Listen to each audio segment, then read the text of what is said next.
Sudah, Pak? Sudah, silakan. Oke. Semua ditutup nggih anunya. Ya. Mic-nya Mikrofon. dimatikan ya semuanya ya. Bismillahirrahmanirrahim. Assalamualaikum warahmatullahi wabarakatuh.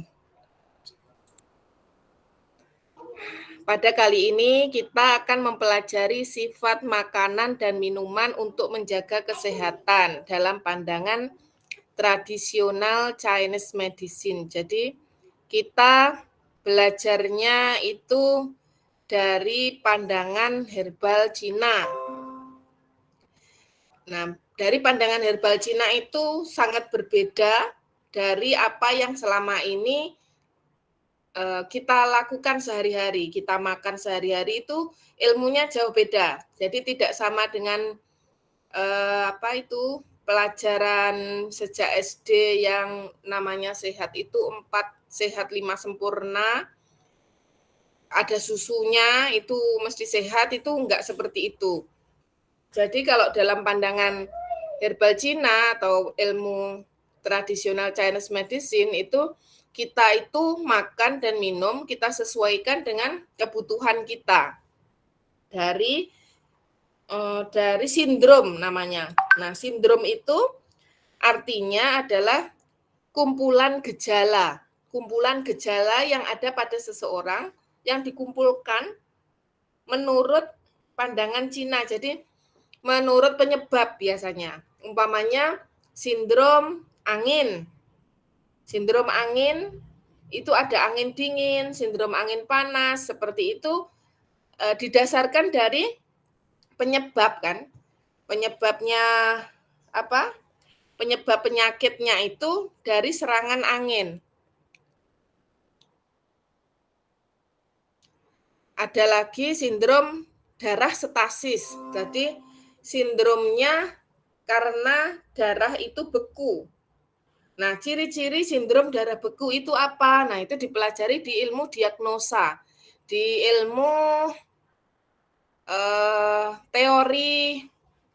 teori pengobatan tradisional Chinese medicine yang lengkap. Jadi masuk ke sindrom, pelajaran sindrom-sindrom.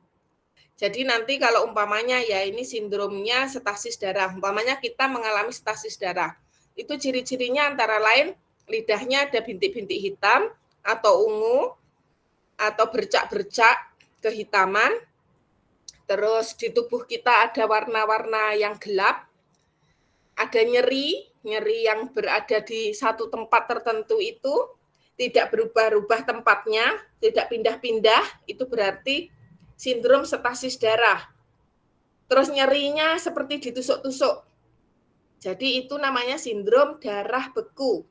Jadi kalau di TCM tidak bisa ditanyakan ini penyakitnya apa, ini nggak ada nama penyakit dalam kedokteran Cina itu nggak ada. Jadi adanya sindrom.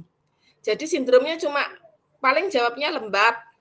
Oh itu karena angin. Oh itu darah beku. Gitu aja bisanya jawab. Kalau ini diabetes ini, lah berarti kan harus laboratorium. Seseorang itu ini dinyatakan diabetes atau hipertensi. Hipertensi harus ada alat alat pengukur tensi, tensimeter. Seseorang dinyatakan, oh ini asam urat. Asam uratnya, apakah saya sakit asam urat? Biasanya kan begitu. Loh, saya enggak tahu no. Taunya ya jenengan ke laboratorium kan gitu. Apakah saya kolesterol kok badan saya sakit-sakit? Ya saya enggak tahu. Kalau di ilmu TCM enggak bisa seperti itu. Jadi taunya hanya dilihat lidahnya, terus gejala-gejala yang terkumpul, data itu dia termasuk apa? Penyebabnya apa? Dia masuk golongan, digolong-golongkan kan, penggolongan sindrom namanya. Digolongkan, oh ini karena angin dingin, oh ini karena angin panas, oh ini sindrom lembab dingin, oh ini lembab panas, oh ini stasis darah karena dingin, oh ini stasis darah karena panas, oh ini defisiensi yin, ini defisiensi yang, ini defisiensi qing, ini defisiensi yin dan yang, ini defisiensi yin darah dan qing. Jadi seperti itu nama, kalau disebut penyakit, nama penyakitnya seperti itu. Sebenarnya bukan nama penyakit, tetapi nama sindrom, kumpulan dari gejala. Jadi yang dibutuhkan kita itu secara manual kita bisa melihat kita itu kenapa. Itu dari diri kita sendiri, nggak perlu alat-alat. Jadi kalau kita itu menggigil kedinginan, takut angin, oh ini karena angin dingin. Berarti yang kumakan ini apa? Kan gitu. Kalau badanku di dalam itu panas, berarti kan sindromnya panas. Entah itu panas ekses atau panas defisiensi. Nah, itu ada pantangannya. Kalau jenengan itu tidak berpantang saat sakit, dan herbalnya kok keliru pisan, harusnya itu menghindari panas kok malah yang dimakan panas-panas, jenengan itu malah menambah parah penyakit. Dan itu kalau berlangsung bertahun-tahun, maka akhirnya organ yang rusak, kan gitu. Berpantang di sini itu sangat penting. Paling enggak itu jangan berlebihan pada makanan minuman yang memperparah sindrom, gitu loh. Soalnya tubuh kita ini, raga kita ini akan kita pakai selama hidup kita. Kalau kita sembarangan memasukkan asupan, kalau sembarangan, yang rusak ya tubuh-tubuh kita sendiri, yang rugi ya diri kita sendiri, kan gitu. Bukan berarti terus sama sekali tidak makan itu, enggak, tetapi jangan berlebihan. Atau kalau memang pas parah-parahnya, ya wes stop dulu. Tunggu sampai kondisi lebih memungkinkan atau kondisinya itu lebih stabil. Nah, itu baru boleh makan yang dipantang itu sedikit. Jangan banyak-banyak dulu, nanti kembali lagi sindromnya. Kecuali diobati dengan benar, maka kembalinya itu paling sedikit atau kumat sebentar. Nah, kita langsung tarak lagi sebentar. Terus akhirnya diobati lagi, dikasih herbal yang sesuai. Terus lama-lama nanti kita bisa punya emah yang umpamanya sangat akut, itu nanti lama-lama bisa makan pedas, tapi secara bertahap. Kita sesuaikan tubuh kita sendiri. Jadi ini mengajari kita untuk diri kita sendiri. Nah, kalau kita sudah bisa, kita baru bisa memberikan advice atau saran, pantangan, dan anjuran pada pasien. Kalau diri kita sendiri aja belum bisa, nanti pasiennya salah-salah yang dia makan. Akhirnya kita menjerumuskan pasien kita kepada hal yang lebih memperparah penyakitnya. Akhirnya lama-lama kita yang buka praktek ini nggak laku. Soalnya kok tiap datang ke kita kok nggak sembuh, kan gitu.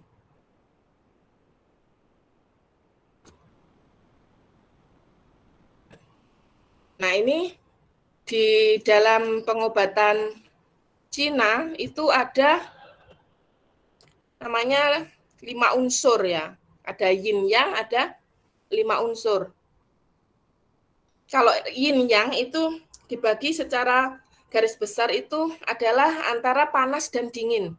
Umpamanya ini ya, kita masuk ke suhu atau temperatur dulu. Jadi suhu atau temperatur ini kan ini panas, hangat. Ini masuk yang namanya. Ingat-ingat ya. Kalau dingin dan sejuk itu masuk yin.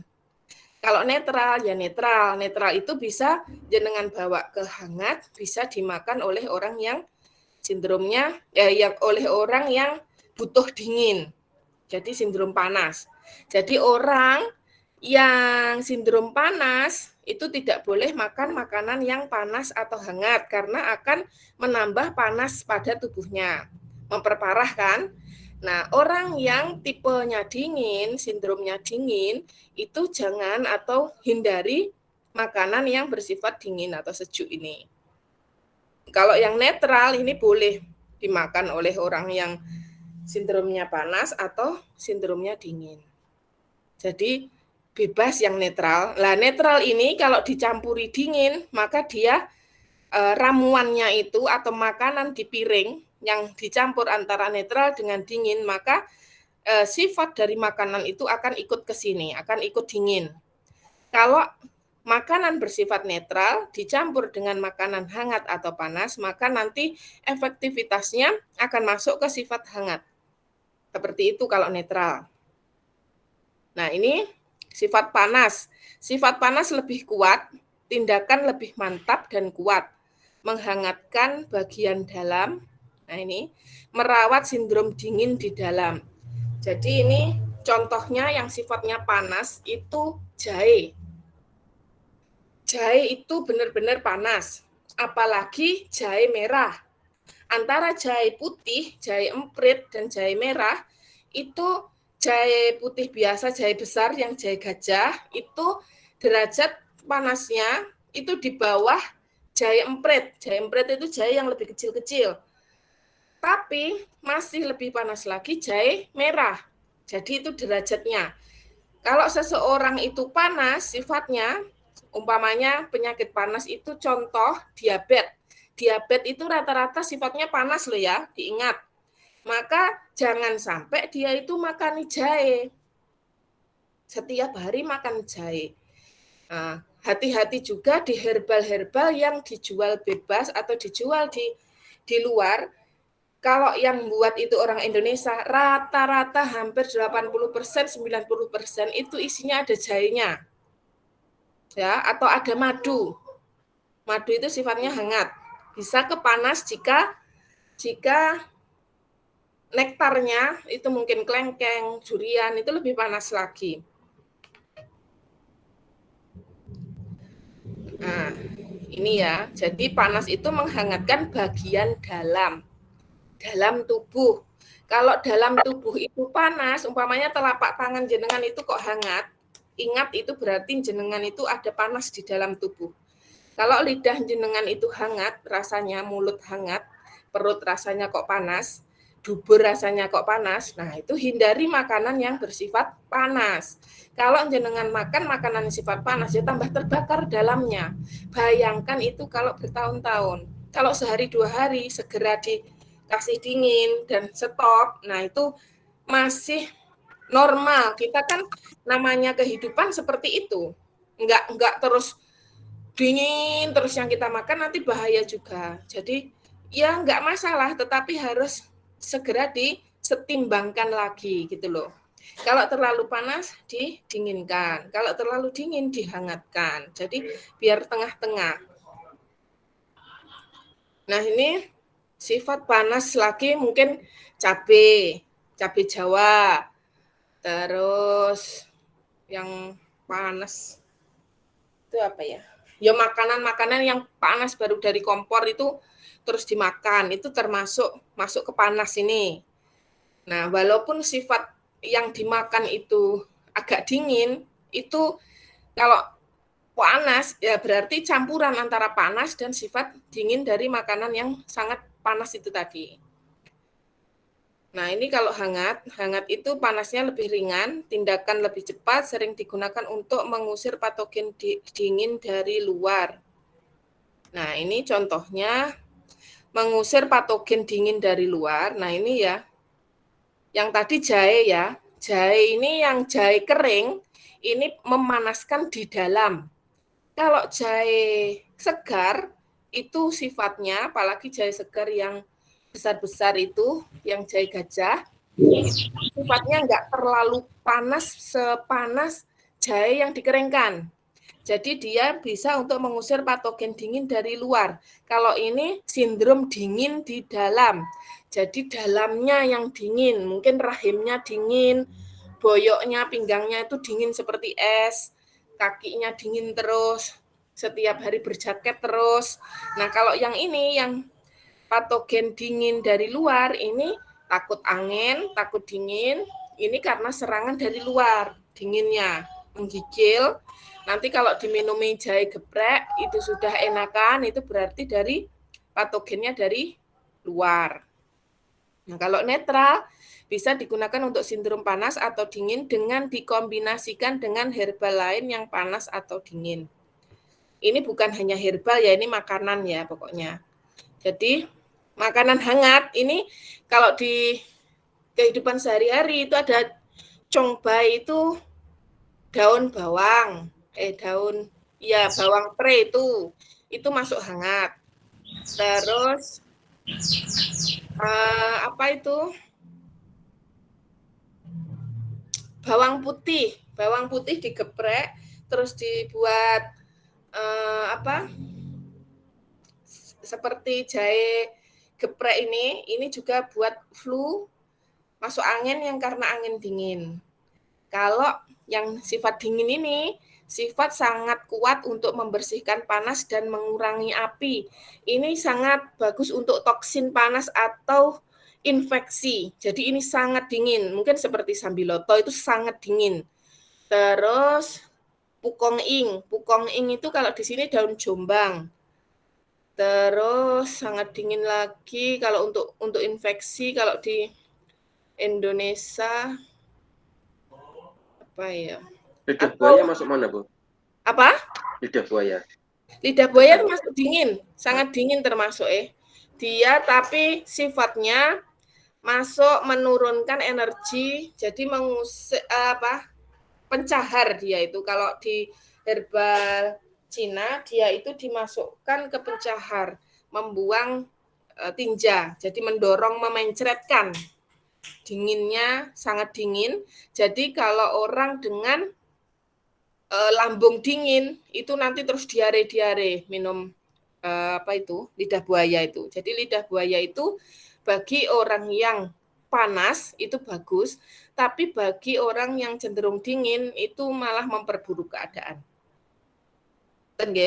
Nah, kalau kunyit itu masuk ke hangat ini dan dia melancarkan darah atau anti bekuan darah kunyit itu.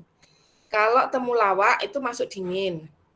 Nah, kalau sejuk agak dingin bereaksi dengan lembut tetapi cepat membubarkan dan membersihkan panas di ciau atas atau permukaan tubuh. Ini daun mint seperti itu.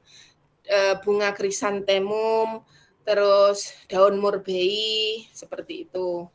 Nah, yang itu mentimun itu bisa masuk sangat dingin ini. Makanya bagus untuk orang yang sindromnya panas. Seperti sariawan terus mulutnya itu bagus konsumsi mentimun. Terus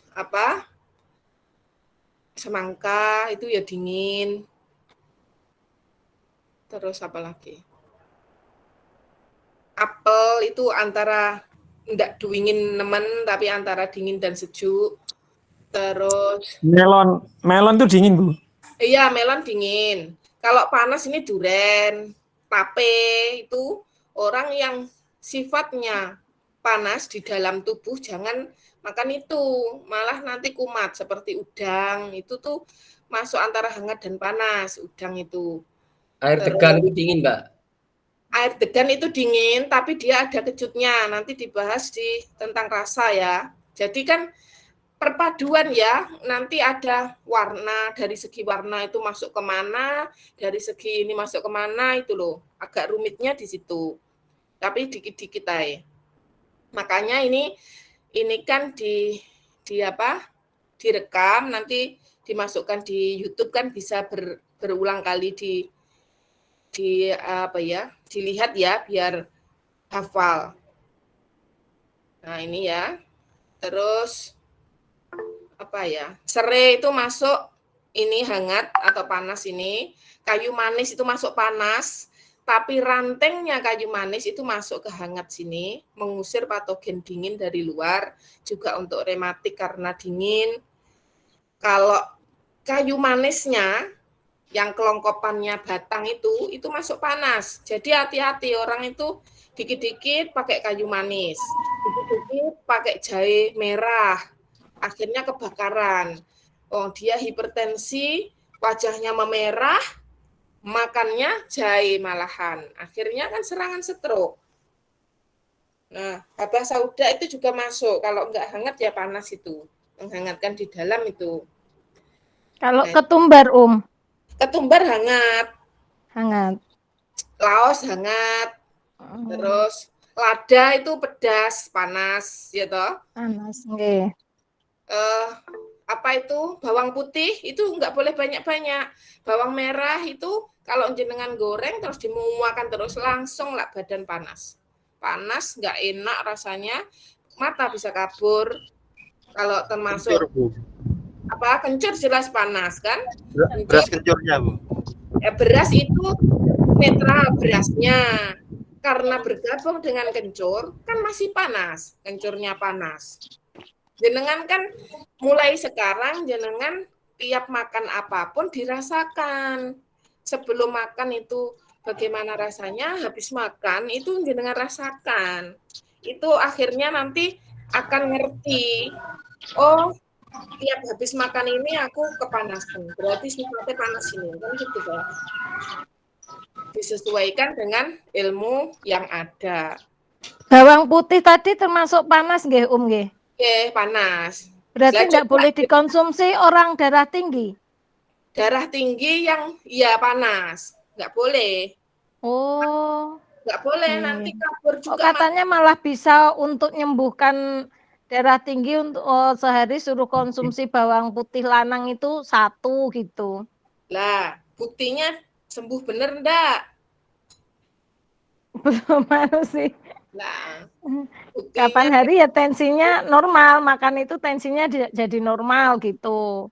Nah, itu dilihat darah tingginya itu karena yang hati hiperaktif atau lembab atau apa, kan beda-beda. Ada yang darah gitu tinggi ya. karena lembab dingin, ada kan macem-macem. Oh gitu, berarti tidak asal darah tinggi, perlu diteliti lagi nggih. Darah tinggi itu kan nama penyakit di kedokteran barat. Kalau sindrom kan sindromnya panas enggak dia? Wajahnya memerah enggak? Kan gitu. Gitu. Mungkin dia makannya sedikit. Jadi terusir itu sifat-sifat kan dia pedas, jadi menyebarkan, mungkin angin-angin keluar. Tetapi kalau dikonsumsi terus jangka panjang ya akhirnya ya tetap nggak bagus gitu loh. Kalau madu, Mbak. Madu kan hangat dia masuknya. Hangat terus tonik pula. Tonik itu nggak boleh untuk pasien yang kena serangan akut atau demam tinggi, terus infeksi yang masih parah, masih akut itu nggak boleh pakai tonik. Nanti malah virusnya atau bakterinya itu malah juga ikut kuat. Ya, Berarti untuk darah tinggi madu juga tidak boleh konsumsi, di ya pagi iya, hari itu. Orangnya itu bagaimana? Hangat apa dingin? Gitu toh. Gitu nggih. Nah, jadi Ibu kalau dulu itu kena stroke Oke. tapi sudah sembuh. Tapi sekarang tiap pagi itu konsumsi madu itu kalau pagi air sama madu gitu. Lah kan ini stroke itu kan macam-macam. Ada stroke Nggih. itu orang yang lemah itu. Jadi dia tak punya tenaga, stroke-nya model tidak bertenaga, itu dikasih madu ya bagus. Oh gitu. Kalau stroke-nya kaku, kalau dikasih madu terus ya akan kontradiktif gitu loh. Berarti tidak boleh sembarangan juga nggih. Nggih, ya harus dilihat itu tadi telapak tangannya anget enggak, terus orangnya sindromnya panas apa enggak kan gitu. Kalau ini kan hanya tentang panas dan dingin. Dingin. Dingin Telur dan ayam ya kampung. gitu. Gimana? Telur ayam kampung. Kalau Telur. dimakan langsung merahnya itu. Itu kuningnya. agak hangat toh telur itu, yang terutama yang kuning itu kan ada hangatnya dan dia kan melembabkan. Jadi lembab hangat akhirnya nanti kalau kebanyakan. Kalau cuma ya dingin lawuh sedikit satu gitu aja kan enggak apa-apa. Apalagi tidak benar-benar sakitnya lembab panas yang mengkhawatirkan lidahnya atau apa. Nah, itu baru enggak boleh. Kalau enggak apa-apa terus hangat dikit makan satu kan ya enggak apa-apa. Kalau makannya sangat banyak sehari itu bolak-balik goreng telur, nah itu nanti akan menimbulkan penyakit. Gitu loh. Jadi kalau cuma sedikit dan tidak terus-menerus, kalau umpamanya tadi madu ya, madu itu walaupun 1 sendok kan setiap hari. Setiap hari berlangsung berbulan-bulan, bertahun-tahun. Nah, itu akan menimbulkan suatu penyakit. Tetapi kalau sewaktu-waktu aja, karena memang butuh, seperti itu loh. Jadi yang menimbulkan penyakit itu satu, berlebihan jumlahnya. Jadi sekali makan sekeranjang umpamanya. Nah, itu menimbulkan masalah. Atau itu terus tapi berlangsung sangat lama. Itu kan seperti konsumsi herbal kan, atau konsumsi apa ya? Yes, ada kan orang itu kesukaannya umpamanya mie ayam terus setiap hari. Atau sukanya soto itu soto terus gitu loh.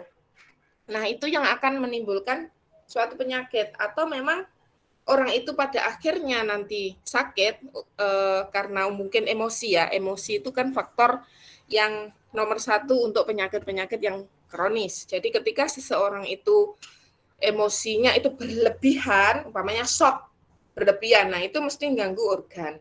Kalau cuma sedih biasa, terus hilang sehari, terus hilang lupa, itu enggak akan menimbulkan penyakit.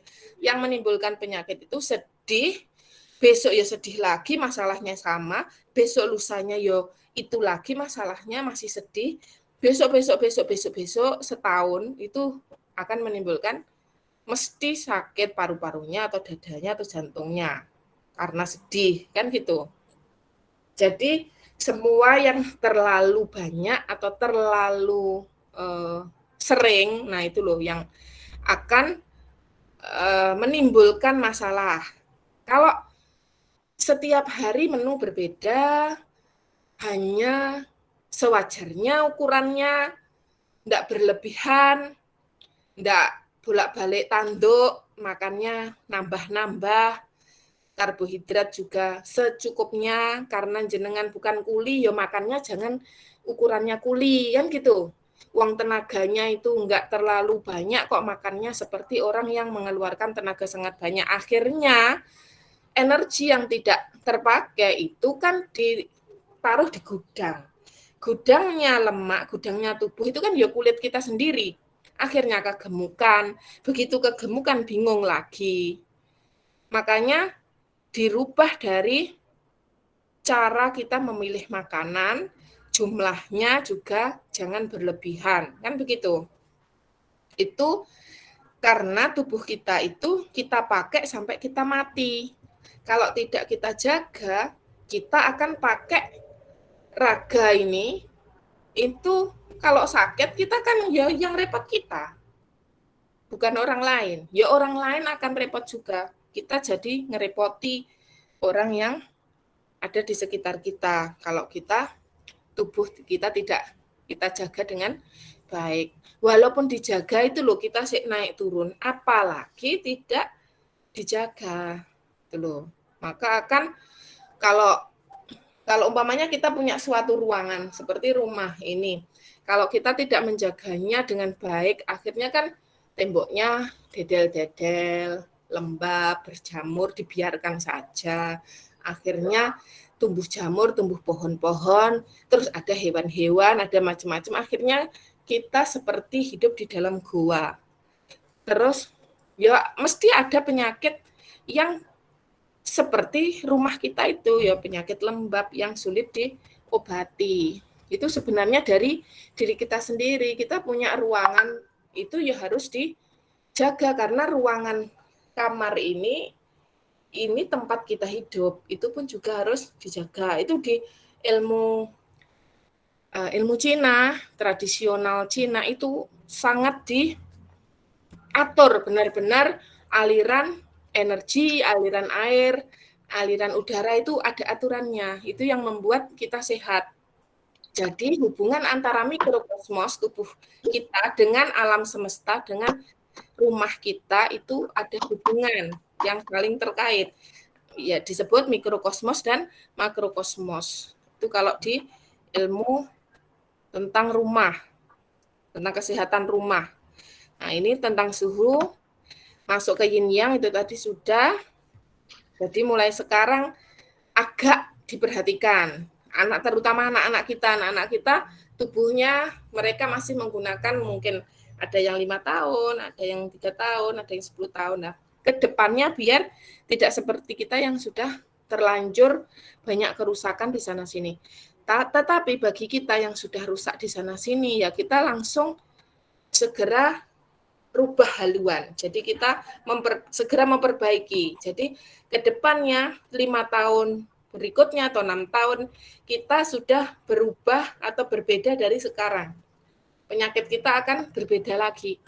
Jadi kita berubah, maka penyakitnya berubah. Kalau berubah kita semakin buruk, ya penyakit semakin buruk, semakin macam-macam. Kalau cara hidup kita berubah ke lebih baik, maka tingkat kesehatan kita juga akan lebih baik. Seperti itu. Jadi semua itu tergantung diri kita sendiri. Ada sebab, ada akibat. Jadi kalau kita pengen akibat yang baik ke depan, maka kita harus membuat sebabnya mulai dari sekarang. Nah, ini ada tentang 5 unsur. Nah, di dalam ilmu pengobatan Cina itu sangat terkenal yin, yang, dan 5 unsur. Jadi 5 unsur itu, ini fire, api, ini bumi atau tanah, ini logam, ini air, ini kayu. Mereka ini di dalam tubuh kita juga seperti itu. Jadi liver kita ini masuk kayu, sifatnya seperti kayu. Kayu itu akan bergoyang-goyang jika kena angin. Makanya liver kita itu dan empedu kita itu akan sakit jika sering kena angin. Atau liver inilah yang menimbulkan angin di dalam. Kalau kita marah terus, nah ini emosi di dalam sifat dari unsur kayu adalah emosi kemarahan. Jadi ketika seseorang itu marah-marah terus, bertahun-tahun terus-terusan marah, maka di dalam tubuhnya akan timbul angin hati namanya, atau angin dalam. Nah, ini bisa menggerakkan tubuh kita. Kita seperti bergoyang-goyang, tangan tremor, kepala goyang-goyang, seperti Parkinson, atau termasuk epilepsi, itu kan gerak sendiri, terus kejang-kejang. Kram itu masuk ke liver ini, masuk ke penyebabnya adalah kemarahan. Dan kalau makanan itu adalah sour atau kecut, asam. Kalau terlalu banyak asam, maka livernya itu akan bermasalah, yang akan hiperaktif, berlebihan. Kalau liver berlebihan, maka akan menyerang lambung. Makanya seseorang kalau makan kecut, kok lambungnya sakit, itu aslinya sebenarnya yang sakit itu awalnya adalah liver. Livernya berlebihan energi liver itu kalau berlebihan arahnya adalah naik ke atas, yaitu mengganggu kepala atau mata atau jantung, dan menyerang ke samping, yaitu menyerang lambung. Jadi ketika marah berlebihan, maka lambungnya tertindas, perutnya juga ikut sakit nanti lambungnya. Nah, ini kalau kecut. Kalau liver ini kalau defisiensi itu butuh kecut. Tetapi seseorang yang sudah ekses, berlebihan livernya, berlebihan empedunya, mungkin hepatitis itu ekses, migrain itu ekses pada liver, terus perdarahan, umpamanya perdarahan menstruasi, atau penyakit yang ada di liver itu selain hepatitis, jaundice kuning, terus Vertigo, Bu. Vertigo itu masuk antara liver dan lambung, lebih ke lambung, tapi karena serangan dari liver bisa, atau lambungnya sendiri. Nah, ini biar saya selesaikan dulu ya. Nah, ini dimatikan lagi mikrofonnya. Nah, ini kayu, ini adalah kalau berlebihan, dia akan ke sini, ke anaknya, yaitu api. Jadi ketika seseorang itu marah berlebihan, maka jantungnya ikut perkara, berdebar-debar, terus akhirnya bisa serangan jantung, terus masalah-masalah hipertensi. Hipertensi itu kan masalah jantung dan pembuluh darah. Nah, ini nanti kalau diserang oleh liver terus-menerus, energi liver berlebihan, maka akan disumbangkan ke sini, ke anaknya, yaitu api. Di api ini, kalau dia berlebihan, maka mulutnya pahit. Mulut pahit itu karena serangan dari liver bisa ke sini. Nah, tapi pahit itu berarti menandakan antara heart ini, jantung atau usus kecilnya, atau perikardian, atau sanjiaunya itu panas. Jadi terjadinya pahit. Nah, ini di api ini makanan yang merah itu kan warna api itu kan merah. Nah, ini kalau makanan-makanan yang merah itu masuk ke sini. Masuk ke satuan kerjanya api atau jantung, ikut ke jantung. Jadi seseorang, jenengan ini masuk warna ya, kalau di buku saya yang 5 unsur itu yin yang dan 5 unsur dibahas warna. Ketika rumah kita warna merahnya berlebihan, semuanya jenengan cat warna merah, maka orang yang ada di dalam jantungnya akan lebih cepat berpacu, adrenalinnya berpacu cepat, terus orangnya cenderung lebih pemarah, semangatnya menggebu-gebu, terus hiperaktifnya nemen, panas, gitu, mudah tersinggung. Nah, ini jadi warna merahnya jangan banyak-banyak, tetapi diusahakan ada juga di rumah, karena mungkin ya ilmu 5 unsur itu banyak sekali pokoknya. Kepribadian kita pun juga bisa masuk ke api atau masuk ke kayu atau ke sini. Nah, ini kita tentang makanan saja. Nah, ini ya. Terus ini warnanya kuning atau coklat. Ini masuk ke earth, bumi. Ini tadi warnanya ini tadi rasanya pahit ya, sudah ya. Berarti jamu-jamu kalau jantungnya berlebihan, ekses, jangan makan makanan pahit. Nanti akan menguatkan tambahan, jantungnya nggak kuat. Makanya seseorang yang dulu, saya waktu belum mempelajari ilmu TCM tentang 5 unsur itu, saya mempelajarinya kan herbal Indonesia saja. Akhirnya di ilmu herbal Indonesia itu kan dinyatakan kalau sambiloto itu kan menurunkan atau menormalkan tensi. Akhirnya tetangga saya itu kan tensinya tinggi. Saya kasih sambiloto terus. Itu ternyata tensinya itu malah naik gitu. Akhirnya saya suruh berhenti. Itu saya bingung terus kenapa sambiloto kok malah menaikkan tensi padahal di buku yang saya pelajari kan menurunkan tensi. Nah, ini terjawab bahwa sambiloto itu kan sangat pahit sekali. Dia itu menguatkan jantung. Seseorang dengan hipertensi itu jantungnya sudah terlalu kuat, ekses, berlebihan.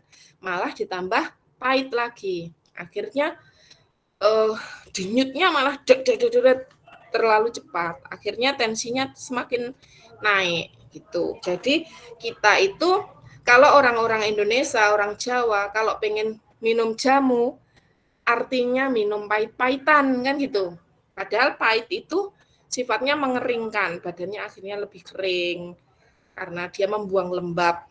Terus tetapi ini jantungnya itu sangat kuat. Kalau memang jantungnya lemah itu enggak apa-apa, tetapi ketika jantungnya itu ekses, sindromnya berlebihan itu akan mengganggu. Nah, ini kalau ini kuning atau coklat ini masuk ke tanah, unsur tanah. Unsur tanah itu memberikan kekuatan pada lambung. Jadi ketika seseorang itu lambungnya lemah atau defisiensi, itu bisa makan madu, gula, itu kan cepat menambah energi.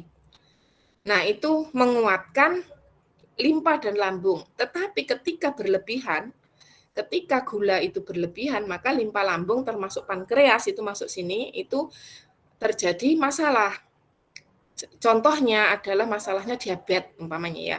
Diabetes itu lembab panas di limpa lambung atau pankreas.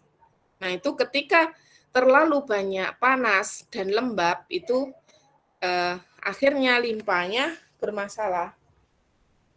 Atau seseorang yang berpikir berlebihan itu akan melemahkan limpa lambung. Akhirnya ya ini bermasalah.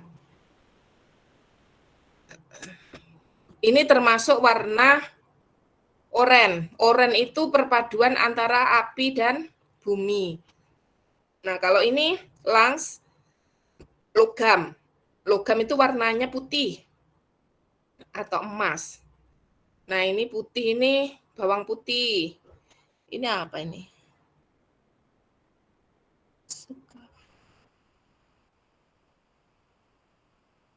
Ini pedas ya. Jadi rasa manis ini tadi menguatkan limpa lambung, menggemukkan. Kalau yang ini pedas itu dia masuk ke paru-paru. Makanya orang dengan flu, demam itu kan penyakit pada paru-paru. Makanya herbalnya rata-rata pedas. Tetapi ketika berlebihan, kan ini paru-paru dan usus besar, satuan kerja antara di logam ini adalah paru-paru dan usus besar. Ketika pedesnya berlebihan, maka bisa diare, itu karena ini berlebihan. Tetapi ketika paru-parunya bermasalah, dia butuh pedas untuk mengusir atau mendorong keluar angin. Mendorong keluar angin dingin, angin panas. Nah, ini ya. Makanya onion masuk sini, bawang putih masuk sini. Nah, ini kidney, ini ginjal. Ginjal itu kalau di ilmu 5 unsur itu warnanya hitam. Jadi apa-apa yang hitam itu masuk ke menguatkan ke ginjal. Contohnya mungkin anggur hitam, terus apa yang hitam? Blueberry. Arang itu Bu ya. Hitam, iya arang itu masuk ke sini, hitam kan warnanya. Nah, ini salty. Rasa asin ini memperbaiki fungsi pada ginjal. Tetapi ketika sangat berlebihan juga tidak baik bagi ginjal. Tetapi asin ini sangat dibutuhkan ginjal. Jadi jangan terus ditinggal asinnya. Berarti ikan bakar itu masuk ke ini. Karena ikan bakar itu sing hitam itu. Kecap kan itu. Makanya kadang kan ada orang itu batuk itu obatnya kecap itu kan. Ada tau kecap terus dikasih jeruk nipis itu loh. Nah, itu kemungkinan batuknya kalau sembuh, kemungkinan batuknya karena memang hubungan antara paru dan ginjalnya yang kurang bagus. Seperti sesak napas itu kan ada hubungannya dengan ginjal juga. Yang sesak napas tipe defisien itu karena ginjalnya tidak bisa menjangkar O2 atau tidak bisa menjangkar Qi ke bawah. Nah, ini seseorang ini asin ini butuh loh. Jangan terus ditinggal ya. Jadi ini pahit kecut ini silahkan dikonsumsi untuk kebutuhan. Jadi kita itu butuh 5 unsur ini semuanya. Tetapi dengan timbangan yang jangan berlebihan ini, jangan berlebihan ini, jangan berlebihan ini. Jadi semuanya diatur sesuai dengan keadaan. Kalau ininya ekses umpamanya, berarti ini kan ilmu 5 unsur ya. Kalau ini ekses berarti dikurangi ininya, terus ininya juga dikurangi kan gitu. Kalau akupuntur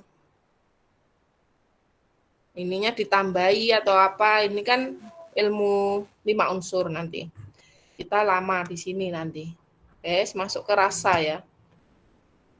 Nah, ini di dalam ilmu herbal Cina, ini ada berbagai macam rasa. Ini tadi yang pahit, ini tadi kan masuk ke unsurnya jantung atau api. Nah, sifat pahit itu kalau dikonsumsi bisa mengeringkan kelembapan dan mengurangi dahak. Terus mendorong turun sifatnya. Mengurangi panas dan api. Ini biasanya sifat pahit ini dimiliki tanaman-tanaman yang untuk infeksi seperti itu. Kayak sambiloto tadi, brotowali itu mengeringkan kelembapan. Mungkin bagi orang minum brotowali, terus yang apa itu yang kayak gini hitam-hitam itu loh. Yang biasanya buat orang diabetes, mahoni itu kan pahit. Nah, ini cocok bagi orang diabetes yang lembab, ya kan? Sinten itu? Lembab. Mungkin orangnya gemuk. Cipluan. Cipluan itu ya pahit kan? Ya. Itu cocok untuk mengeringkan kelembapan. Jadi kita itu lembab apa enggak? Ciri-ciri lembab itu ya lembab, lidahnya basah. Mungkin kotor lidahnya, terus badannya terasa berat, lengket, seperti itu contoh lembab. Nah, pahit ini mengurangi panas dan api. Jadi cocok untuk kalau umpamanya kena infeksi apa, biar deh. Cukup tutup. Nah, itu bisa dikasihkan di tangan. Kalau tangannya mungkin apa ya, kemerahan seperti itu bisa dibobokkan. Nah, ini pahit. Pahit ini kalau keterusan orangnya umpamanya kurus, itu nggak boleh banyak-banyak, nanti tambah kurus. Ini mungkin pahit itu bagus mungkin bagi yang diabetesnya yang gemuk itu loh, orangnya gemuk terus basah kan, kakinya basah. Nah, kalau hambar ini melancarkan buang air kecil, menghilangkan kelembapan juga. Nah, ini lebih baik yang hambar ini. Umpamanya kumis kucing itu kan enggak begitu ada rasa kan. Terus kalau di ilmu Cina ada fuling, itu paling terkenal. Itu dia bisa menghilangkan kelembapan lewat pipis, tetapi dia tidak terlalu mengeringkan kayak pahit ini. Nah, terus kalau asam kecut bersifat astringen, menahan. Jadi hati-hati dengan kalau umpamanya seseorang itu head ya, kalau di orang Jawa kan mesti dikasih asam ya. Kalau head itu kunyit asam. Nah, itu kunyitnya memang dia melancarkan haid. Emenagog dia sifatnya melancarkan haid, tetapi asamnya itu menahan. Menahan. Kan jadi tukaran dewe kan? Bertentangan sendiri mereka berdua itu. Gitu loh. Jadi harusnya kalau dikasih kunyit aja. Mungkin ditambah herbal lain yang sifatnya mendukung. Mungkin seperti bunga rose itu kan bisa, atau bunga jasmine itu kan bisa. Jadi itu, nah itu masih satuan saling menguatkan. Tetapi kalau ketika kunyit ditambahi asam, nah akhirnya satunya itu melancarkan, satunya menahan, jangan keluar kan gitu. Akhirnya ya enggak tahu yang terjadi di dalam gitu loh. Nah, sifat asam, nah ini ya, yang sifat astringen ini, yang saya wanti-wanti, kapan hari itu saya dapat laporan itu, orang itu, dia itu akhirnya cuci darah. Saya tanya, apakah karena herbal-herbal kita, karena herbal kita enggak disentuh, enggak mau minum. Yang diminum itu probiotik, karena yang menganjurkan saudaranya itu kan jualnya probiotik. Jadi akhirnya diminum probiotik. Mungkin kok sampai cuci darah itu harusnya urinnya itu lancar karena dikasih probiotik yang sifatnya astringen, menahan. Kan kecut kan? Probiotik itu ditahan, nggak bisa pipis. Akhirnya kan tubuhnya teracuni. Akhirnya kan gagal toh ginjalnya gitu. Jadi hati-hati ya. Tetap kita itu sakit itu ya dari kita sendiri karena kekurangan ilmu atau kebodohan dari diri kita sendiri. Semoga kita ya harus belajar biar kita tidak keliru. Nah, ini sifat asam itu menstabilkan darah, esensi dan cairan tubuh dan mencegah kebocoran dalam situasi patologis. Nah, dimatikan dulu itunya, mikrofonnya ya. Maaf, mic-nya dimatikan dulu yang lainnya. Nah, ini menstabilkan darah, esensi, dan cairan tubuh. Ini bagi orang yang mungkin umpamanya sperma keluar sendiri. Pipis-pipis terus, nggak bisa menahan, ngompol. Anak yang harusnya sudah nggak ngompol, masih ngompol. Itu namanya kebocoran, bocor. Tidak ngapa-ngapain, tiba-tiba sperma keluar sendiri. Nah, itu namanya kebocoran cing. Nah, itu butuh sifat astringen itu, nahan biar nggak keluar, gitu loh. Nah, itu butuh herbal-herbal yang sifatnya asam. Contohnya kalau di ilmu Cina itu ada wuweizi, ada Ada banyak apa ya namanya? Lupa. Buweice, terus lience, banyak pokoknya yang ce itu yang sifatnya agak kecut. Nah, itu masuk ke ini, menahan atau mencegah kebocoran. Kalau di herbal Melinsker ada astrinci itu.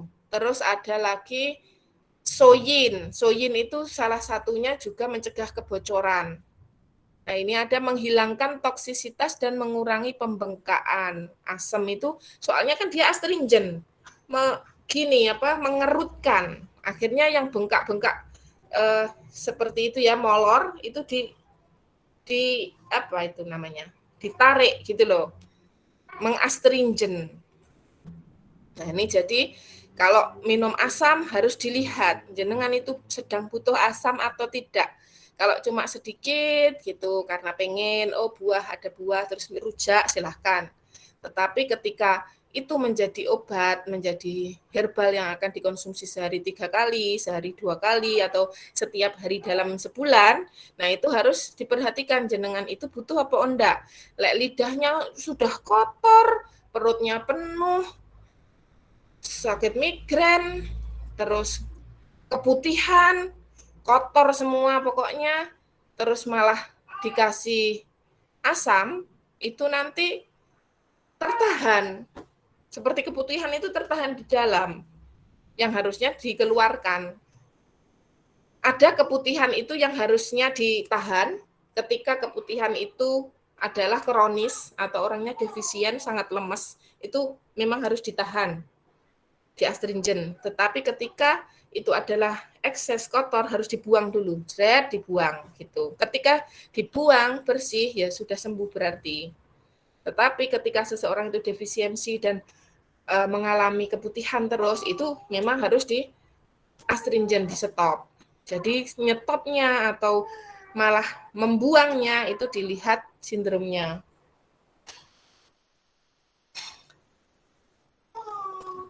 Untuk asin, Rosella. Rosella itu kecut banget loh ya. Merah.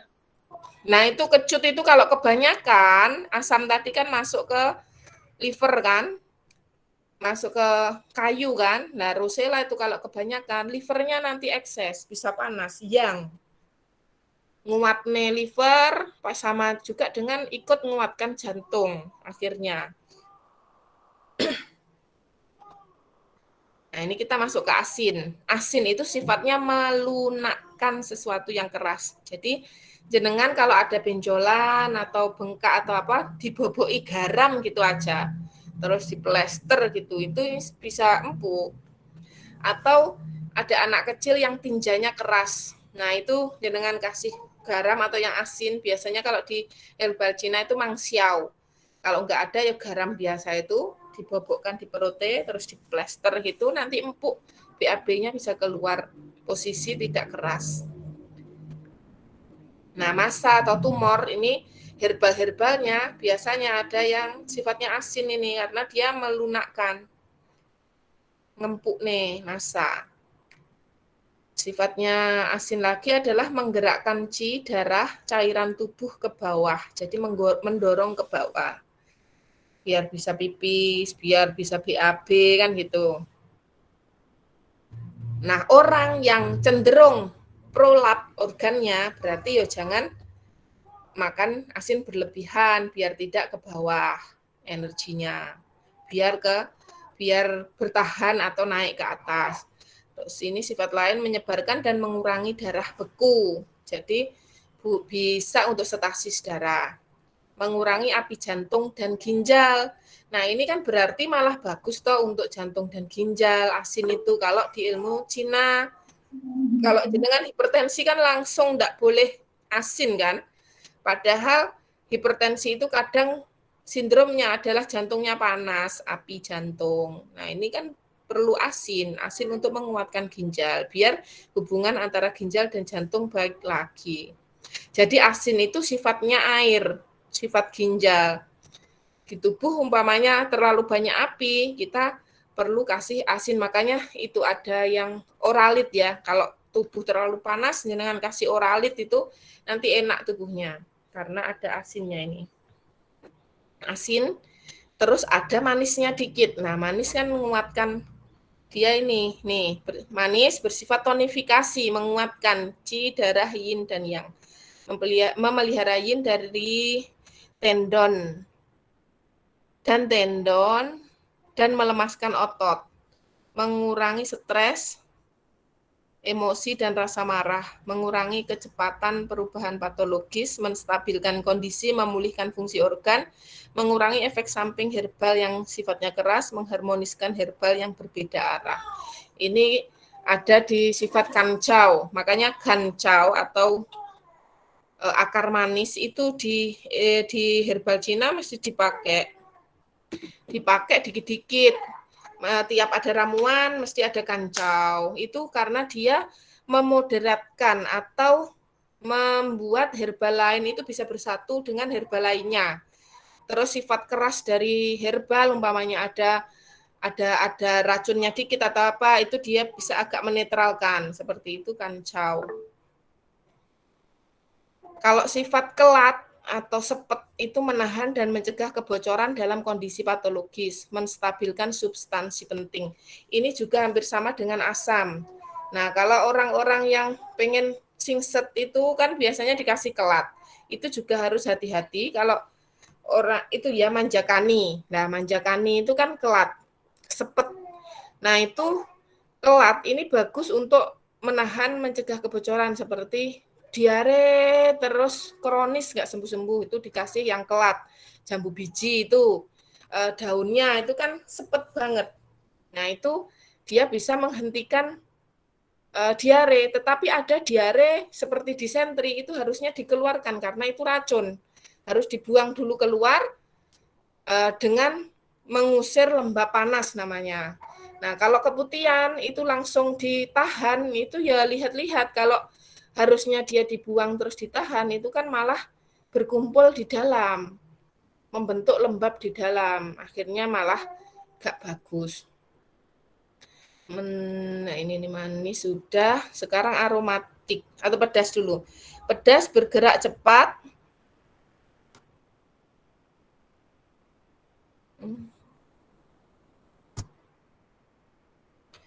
Pedas bergerak cepat dan menyebarkan qi, membubarkan angin dingin, panas, dan kelembapan.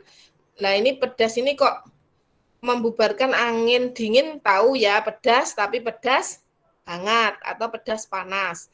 Tapi kalau membubarkan angin panas, berarti ini ada pedasnya plus ada sifat dingin, seperti daun mint, bunga krisan, morbei, itu sifatnya adalah pedas tapi dingin. Jadi dia itu mengusir panas dan mengusir angin panas. Nah, gitu. Lek pedas itu pokoknya dia membubarkan terus mendorong keluar, mengusir. Dan kelembapan. Nah, ini lembabnya tergantung lembab panas atau lembab dingin. Jadi pedas itu ada pedas dingin, pedas panas. Mendorong gerakan qi, sirkulasi darah dan metabolisme air, membuka meridian, mengurangi stagnasi, memecah darah beku, mengurangi stagnasi. Jadi herbal-herbal yang biasanya digunakan untuk melancarkan atau membuyarkan bekuan darah itu sifatnya pedas, seperti honghua, safflower itu loh, honghua, cuenxiong, itu sifatnya pedas panas, pedas hangat. Jadi dia membuyarkan, memecah gumpalan itu dengan sifatnya yang pedas dan hangat. Kalau jinten hitam itu apa tuh sauda itu apa Bu? Masuk pedas apa? Sauda itu hangat, terus ada enggak tahu pedas apa enggak ya? Hangat, yang mesti hangat ya. Terus Ya. energinya itu ke atas. Nah, pedasnya enggak tahu ya pedas apa enggak. Kayaknya kok enggak ya. Pedas Pedar, itu Bu. gimana? Pedar dia, pedar. Panas dan pedar kayaknya pedar. Pedar itu apa? Pedar itu kayak di mulut itu pedar lah, Bu. Habat saudara itu pedas. Tapi kan enggak Pedar pedas, itu bukan pedas. pedas. Enggak kayak itu kan. mint toh, daun mint itu kan terasa ada pedasnya kan? Ya, daun mint ada pedasnya. Iya. Nah itu yang pedas itu kayak gitu. Kalau habas sauda kayaknya enggak ya, kayaknya hangat gitu. Jadi kalau malah enggak ada pedasnya, itu habas sauda itu menghangatkannya di dalam. Jadi kalau orangnya itu malah sudah hangat, sama sekali enggak boleh dikasih itu, soalnya nanti tambah panas lagi dalamnya. Kalau masih ada pedasnya kan menyebar keluar. Nah ini kalau enggak kan di dalam nanti sembunyi panasnya, malah bahaya. Beluntas. Beluntas ada pedesnya toh, terasa ya itu. Ya. Itu panas sama dingin loh. Kayaknya agak hangat itu beluntas itu. Coba digosok. Digosok Iya. Terasa hangat apa dingin? Kalau yang sekau itu gipsum itu dingin banget dan ada pedasnya dikit. Gipsum itu bagus untuk sakit gigi yang karena api itu karena dia sangat dingin. Kalau daun sirih hijau. Sirih itu pedas hangat.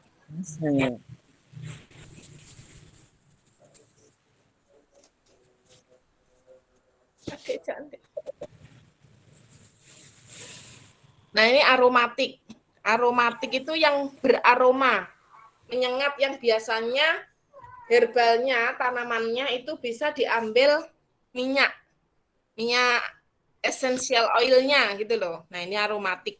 Nah, ini aromatik itu biasanya mengusir keluar patogen.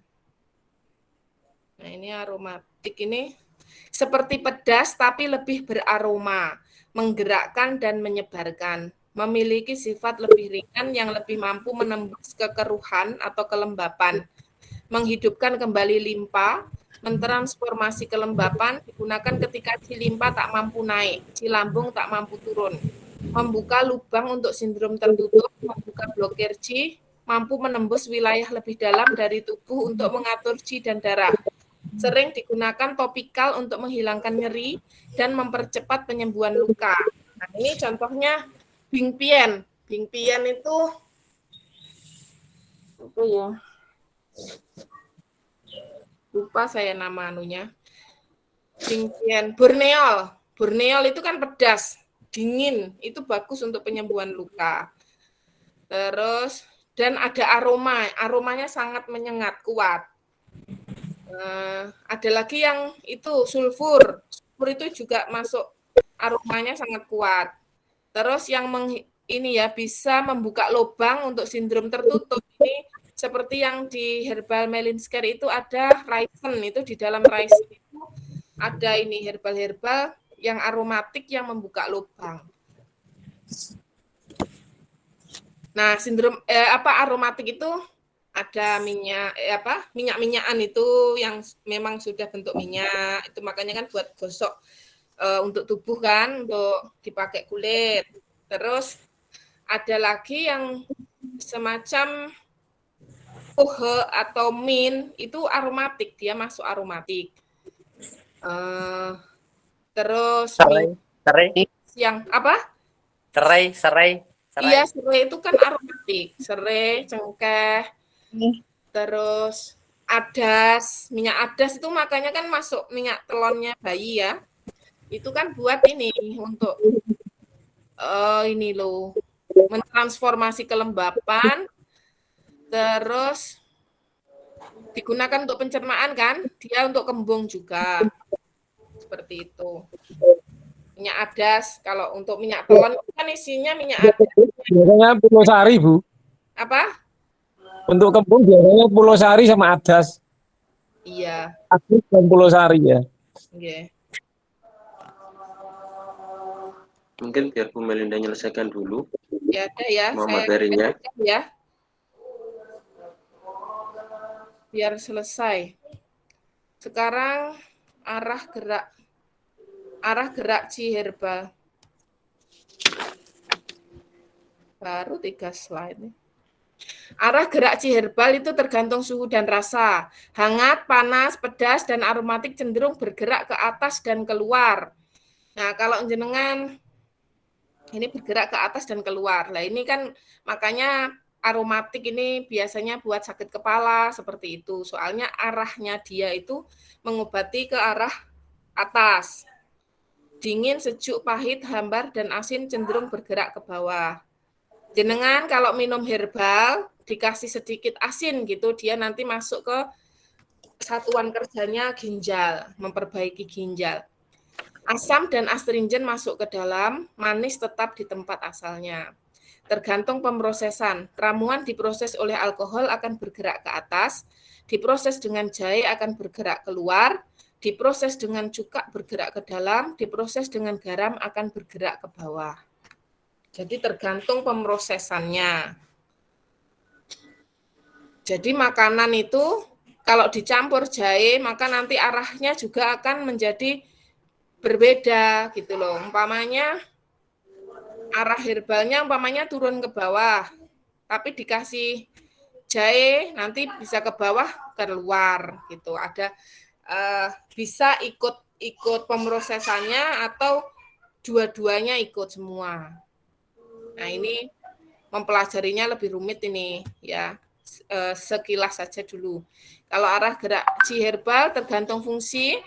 Herbal yang cenderung bergerak ke atas dan keluar biasanya fungsinya melepaskan eksterior, itu untuk flu, demam seperti itu, menyebabkan muntah. Jadi herbal yang sifatnya menyebabkan muntah, maka dia gerak energinya itu ke atas dan keluar. Mengeluarkan angin dan dingin, menyebarkan api dan kelembapan, menyebarkan stagnasi Qi, membuka lubang, membuka blokir meridian, dan mengangkat yang. Ini bergerak ke atas. Mengangkat yang itu contohnya kalau ada prolaps organ gitu, dia butuh Qi yang mengangkat gitu loh. Terus herbal yang cenderung untuk bergerak ke bawah akan ditemukan dalam kaitannya dengan fungsi membersihkan api, mempromosikan gerak usus biar turun kan, tinjanya biar keluar, mempromosikan buang air kecil, menurunkan yang liver, menurunkan Qi paru-paru, menenangkan Qi lambung, dan menenangkan roh, serta menghilangkan darah, stasis darah, stagnasi makanan, dan parasit. Jadi ketika seseorang itu mual, penuh perutnya, itu berarti ada stagnasi makanan, maka dia butuh herbal yang sifatnya itu turun ke bawah, mendorong ke bawah gitu. Nah, di herbal melinskian laksan itu masuk ke menggerakkan ke bawah. Jadi seseorang yang sudah mencret-mencret makanya tidak boleh dikasih laksan, karena laksan bisa memencretkan, menurunkan Qi biar bergerak ke bawah. Itu contohnya. Nah, ini kita lanjutkan dulu.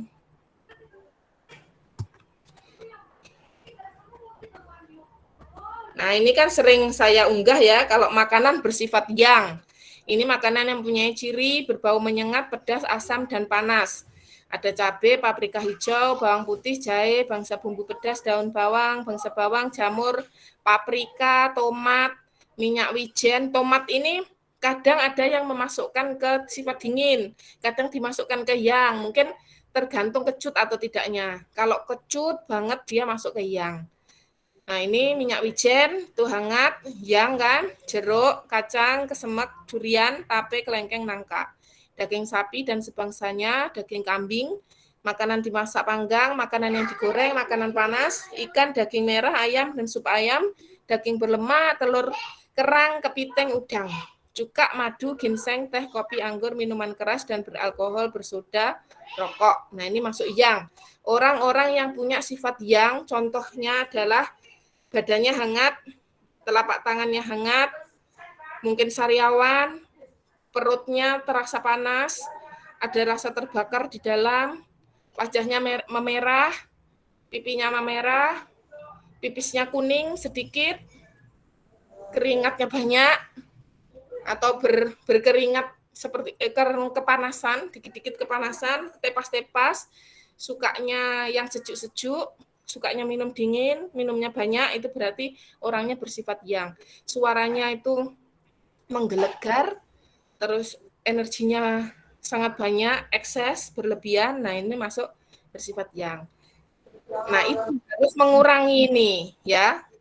jangan terus memuakan ini terus. Kalau ini memuakan terus ya nanti bisa perdarahan di dalam, penyakitnya tuh macam-macam, bahaya-bahaya. Kalau penyakit yang itu antara lain diabetes, stroke, darah tinggi, kolesterol, terus hepatitis, kanker, terus muntah darah, terus infeksi usus, infeksi apapun infeksi, terus bisul-bisul. Nah, itu enggak boleh ini makanan bersifat yang, atau dikurangi. Kalau pengen benar-benar sembuh sementara masih sakit ya berpantang, dikurangi benar-benar. Kalau pengen banget ya sedikit. Nah, ini makanan bersifat yin. Ini makanan yin merupakan makanan beraroma, manis, asin, hambar, dingin, dan lembut. Makanan rebus, mentah, salad. Sayur, tauge, kubis, bunga kol, wortel, seledri, kentang, produk kedelai, mentimun, sayuran, selada air, talas, rumput laut, lobak putih, labu, ubi jalar, umbi-umbian, sawi, asparagus, rebung. Rebung ini banyak digunakan untuk obat. Jadi jenengan memang butuh yin, butuh dingin, ini rebus saja rebung, terus diminum gitu aja. Jadi herbal kan mudah didapat. Atau prengnya itu loh, bambunya, pohonnya bambu itu dipotongnya jenengan godok. Itu juga mendinginkan. Atau daunnya yang di pinggir-pinggir sungai itu kan banyak sekali kalau di desa-desa, tapi kalau di kota ya enggak ada. Nah, itu direbus, itu semuanya bagus untuk menambah yin, mengusir yang. Ini kan termasuk yang murah. Kalau lainnya, asparagus ini kan mahal. Ini termasuk herbal Cina. Rumput laut. Nah, ini buahnya apel, air kelapa. Air kelapa ini kalau kecut nemen ya nanti bisa masuk ke yang sedikit ya, tetapi ya antara yin dan yang. Semangka ini dingin, tapi dia menurunkan tensi kan. Melon, pir, alpukat. Alpukat ini membasahi atau melembabkan. Kalau air kelapa muda sama tua itu beda enggak, Enggak tahu ya. Kalau tua itu kan lebih ke kecut ya. Enggak berarti fungsinya sama. Karena ada yang bilang bagusan yang tua gitu. Iya, sebentar ya. Tak terusnya dulu ya. Nah, ini alpukat ini kalau jenengan ada kekeringan di tenggorokan, kering sekali, walaupun diminumi banyak itu tetap kering, itu coba jenengan jus alpukat. Nanti lah cepet keringnya ini selesai. Termasuk kalau jenengan tensinya itu normal atau tinggi itu pakai mentimun yang paling mudah. Nah, ini daging bebek, ikan daging putih, lele, dan bangsa belut, dan daging putih, berbagai jus dari buah yang bersifat dingin. Nah, ini walaupun jus ya tetap dilihat buahnya. Kalau ngejus durian ya tidak dingin kan berarti. Kalau jusnya tape berarti ya yang, walaupun namanya jus. Nah, ini makanan bersifat yin, bagus bagi orang yang tadi kebalik ya, yang bersifat yang ini bagus untuk orang yang sifatnya dingin berarti. Maaf kebalik, tadi untuk bagusnya, oh iya benar, tadi kan berpantang bersifat yang kan,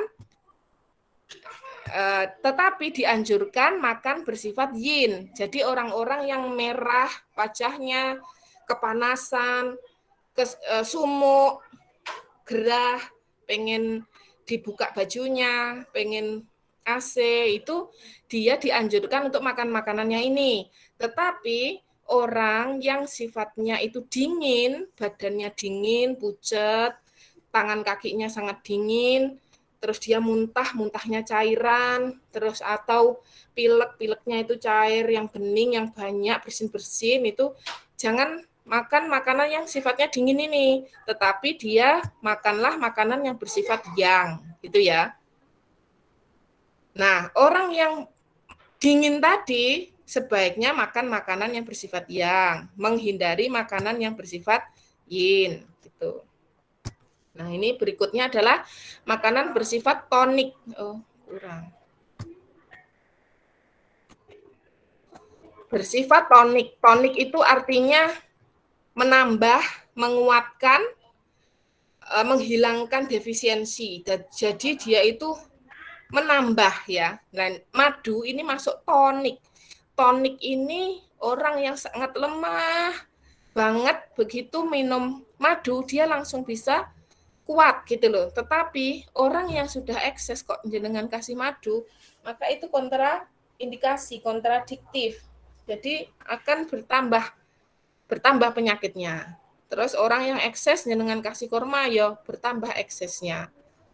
Ginseng juga, tangsen, guangci, goji berry itu kelengkeng ini masuk tonik darah. Jadi orang yang kekurangan darah bagus makan kelengkeng. Kalau orangnya itu cenderung panas, makanya makan kelengkeng kan kepanasan. Bisa ya sesak napas, terus panas pokoknya tubuhnya. Terus paicu, sanyao. Nih. Jadi hati-hati untuk makan tonik, tetapi tonik ini sangat dibutuhkan untuk orang-orang yang lemah. Bu, nama-nama Cina ini, nama Indonesianya apa ya? Seperti dangsen, apa itu? Nggak ada ini. Kalau ginseng kan ada. Ginseng itu ya ginseng. Guangci itu nama Indonesia ya jelas nggak ada. Kalau ini kan sudah saya Indonesia kan yang ada Indonesianya goji berry, kelengkeng. Ini kan sebenarnya namanya bukan kelengkeng kalau di herbal Cina. Paicu nggak ada di sini. Sanyao di sini nggak ada.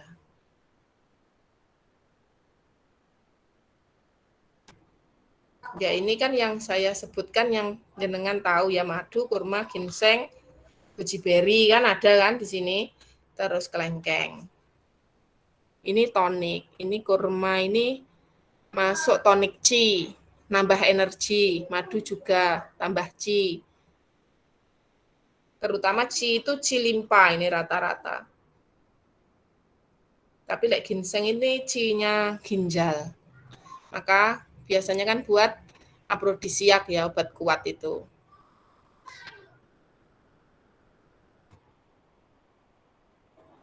Bersifat tonik banyak sih, yang tonik yang itu ada, tapi di sini enggak acipien.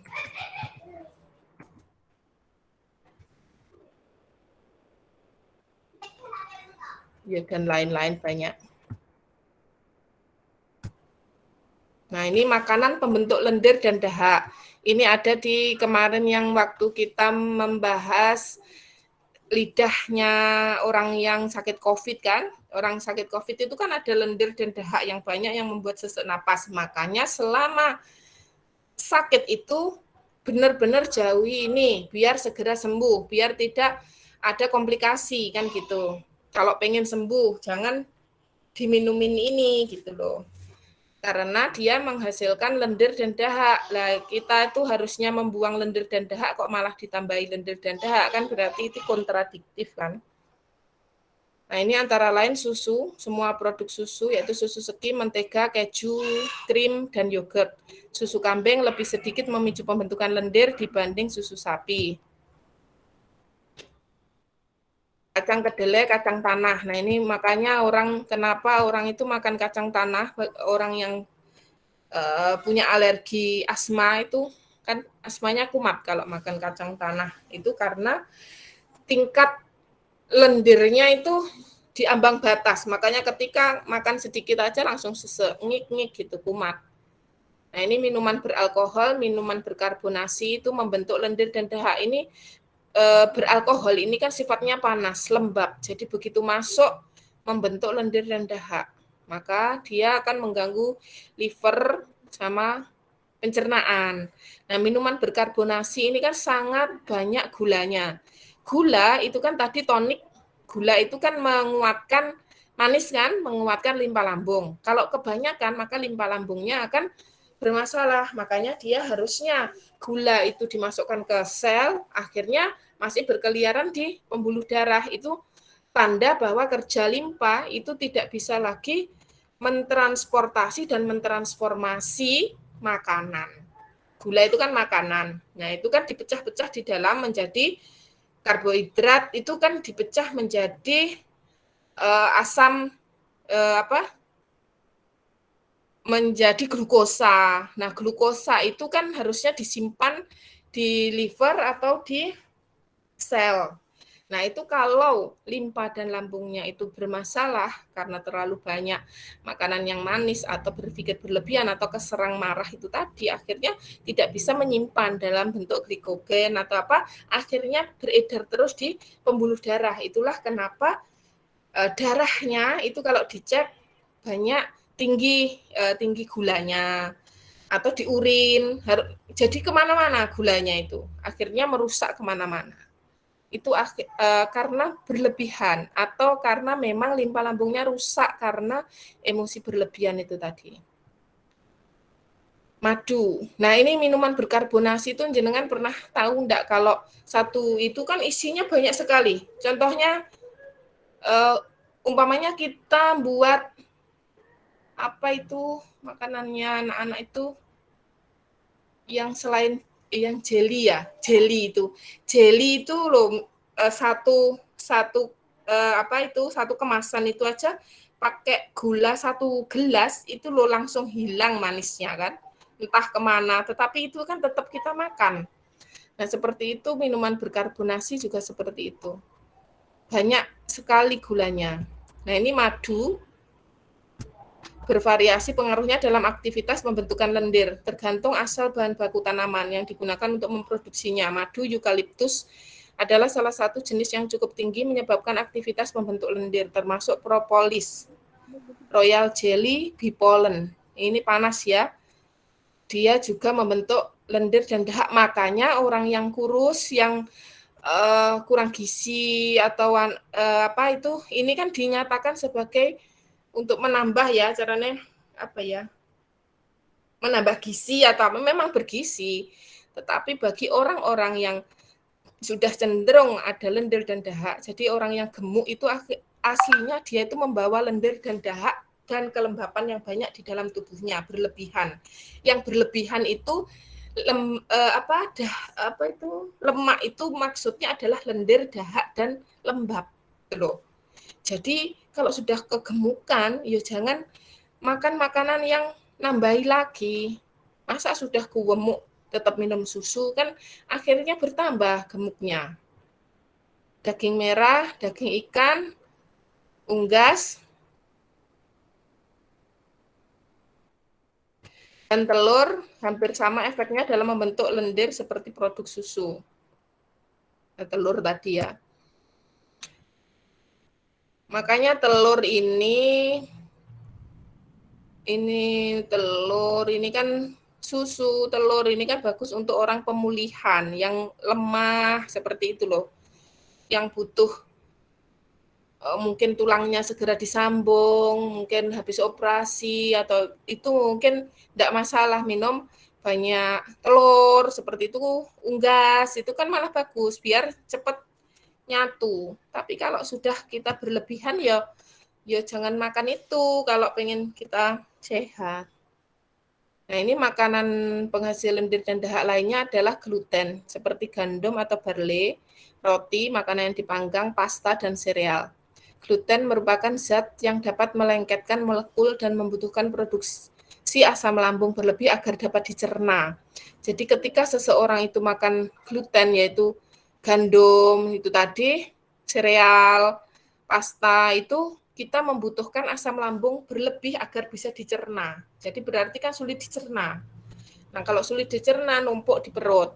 Terus belum lapar sudah makan lagi, belum lapar sudah makan lagi, akhirnya numpuk di perut. Nah, itu loh pabriknya yang limpa lambungnya itu kan kecapean akhirnya kalau gitu terus. Walaupun uangnya banyak, kalau dipakai makan ini belum habis, tambah lagi di meja penuh dengan makanan, di kulkas penuh dengan makanan, di lemari penuh makanan, di depan TV penuh makanan, di samping kasur penuh makanan. Terus kita itu numpuk makanan di perut kita, itu terus mau ngapain gitu kan.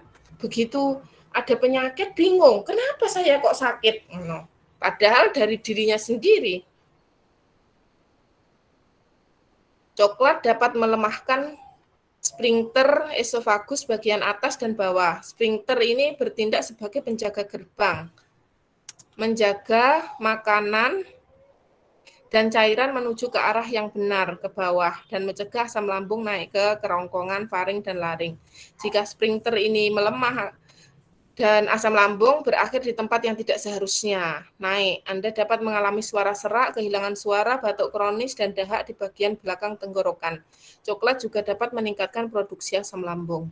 Nah, ini juga minyak. Minyak ini segala macam minyak, termasuk minyak zaitun, VCO. Nah, ini padahal di luaran sana didengung-dengungkan kita itu minum VCO setiap hari berapa sendok minum zaitun, padahal di dalam tubuhnya sudah penuh dengan lendir dan dahak. Ya itu bagaimanapun itu kan minyak ya. Di dalam tubuh sudah berlebihan, kok ditambahi minyak lagi.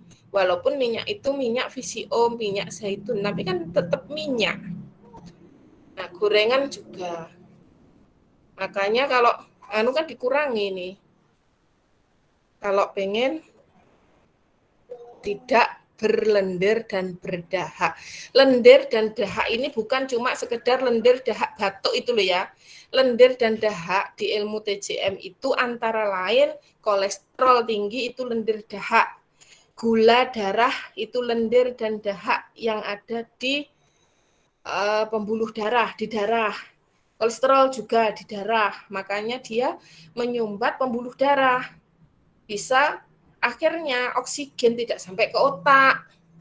Terus lendir dan dahak itu antara lain lemak tubuh, terus kegemukan itu. Terus ada fatty liver, livernya berlemak. Terus ada lagi asam urat, itu namanya juga lendir dan dahak, tumor. Terus keputihan, terus diare yang disentri, itu ada lendir dan dahaknya. Terus batuk, sesak napas, dada berat, dada seperti tertekan, itu juga ada lendir dan dahak.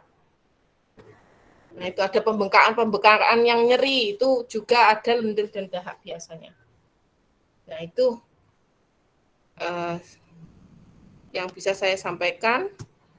Sudah selesai materinya.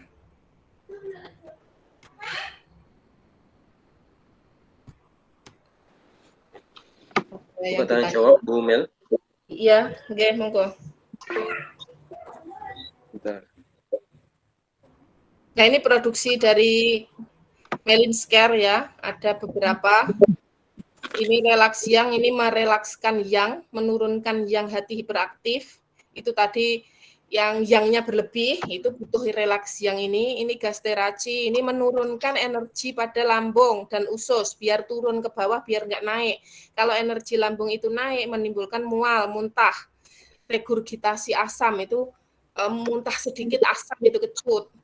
Terus, nah itu diturunkan dengan gasteraci ini. Terus mengurangi produksi asam yang di lambung. Kalau Weiqi 3 ini sifatnya adalah itu tadi, dia pedas, kalau yang ini pedas dingin, jadi mengusir angin panas, kan gitu. Kalau ini pedas hangat, dia mengusir angin dingin. Tuh, Rosci ini ada 2. Yang merah ini untuk menurunkan tensi, ini bisa menaikkan. Tetapi ini keduanya untuk menghancurkan stasis darah, melancarkan darah, termasuk darah HEP. Nah ini, kalau ini nggak kelihatan, ini ada Qi, tonik Qi. Utara Qi itu untuk rahim, biasanya kalau hemosta itu hemostatik, jadi menghentikan perdarahan, terutama perdarahan yang disebabkan karena darah panas. Kalau Kulre ini sifatnya ke yang itu tadi, mendinginkan dan mengusir api, jadi untuk toksin. Makanya ini buat anti infeksi, untuk kanker. Seperti itu, infeksi usus besar atau infeksi apa, ini pakai ini. Royal Sue, ini Sue itu darah, jadi dia melancarkan peredaran darah. Ini ramuan berbagai herbal. Kalau yang Rosci ini kan hanya tunggal, herbal tunggal buat untuk stasis darah. Ini stasis darah tapi banyak herbalnya. Kalau Jasmine Qi ini melancarkan energi. Jadi energi yang mandek itu mesti menimbulkan nyeri. Jadi ini dilancarkan. Kalau yang ini nyerinya nyeri stasis ini ya, nyeri seperti kesemutan, nyeri tertusuk, teriris-iris ini pakai Royal Swe. Kalau nyerinya tumpul, neng itu bisa jasmine tea, bisa ini. Yang seperti ini bisa. Ini juga bisa yang nyeri tumpul. Ini juga. Nah, ini Floye ini melancarkan buang air kecil, menurunkan qi ke bawah, mendorong ke bawah biar pipis. Kalau Morici ini tadi tonik darah. Astrinci ini tadi sifatnya itu tadi kelat dan menahan, kecut. Menahan biar tidak ngompol, biar tidak sperma keluar sendiri. Nah, ini kalau Soyin ini tonik yin bagi orang yang kekurangan yin. Kalau Lumbricana ini buat membuang lembab panas. Nah, ini lidahnya yang tebal, kotor. Ini bisa. Soyang ini tonik yang, bisa nambahi panas tubuh. Warming uteri ini untuk menghangatkan uterus atau rahim. Kalau Kulbi ini untuk rematik yang tipenya dingin. Tipenya panas karena ini dingin sifatnya, jadi mendinginkan, mengusir panas. Kalau Soften Qi ini mengempukkan, jadi sifatnya yang ada asinnya tadi. Nah, ini dia mengempukkan, makanya ada rumput-rumput laut, seperti ada 3 macam rumput laut di sini. Dia asin, mengempukkan yang benjol-benjol. Kalau Fertila Peles ini untuk membersihkan ciau bawah termasuk rahim, termasuk reproduksi pria, ini biar bersih dari lembab panas dan dari darah. Nah, ini Laktaci untuk penyusuan, ini Laksan, ini mendorong ke bawah energi usus besar biar BAB. Soswe ini tambah darah. Slimci ini membuang dahak dan lembab di tubuh biar tidak kegemukan. Dan sekaligus memperbaiki pencernaan. Jadi percuma ketika jenengan itu mau menguruskan tapi pencernaannya tidak diperbaiki. Jadi malah nanti rusak. Kalau ini sifatnya memperbaiki pencernaan. Kalau Raisen ini untuk membuka lubang, untuk membuka kesadaran dan menenangkan kejiwaan. Termasuk relaks yang ini untuk kejiwaan. Udah, silahkan yang bertanya. Saya mau tanya Bu Mel. Yeah. Tadi kan disebutkan kalau anak yang masih ngompol berarti ada kebocoran. Nah, usia anak yang standarnya sudah nggak ngompol itu berapa? Googling Pak, googling. Oke. Senormalnya aja lah harusnya. Oh, ini sudah, atau memang kita belum pernah mengajari dia, kan ya harus diajari juga toh. Ya, makasih. Ya. Silakan yang lainnya. Ini ada Pak Rosyid ini. Ya, terima kasih Pak Dodi. Assalamualaikum Nggih, Waalaikumsalam.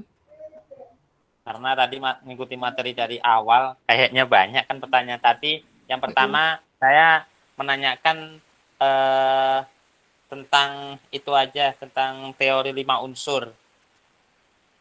Jadi yang pertama, ada beberapa hal mengenai tentang organ ya.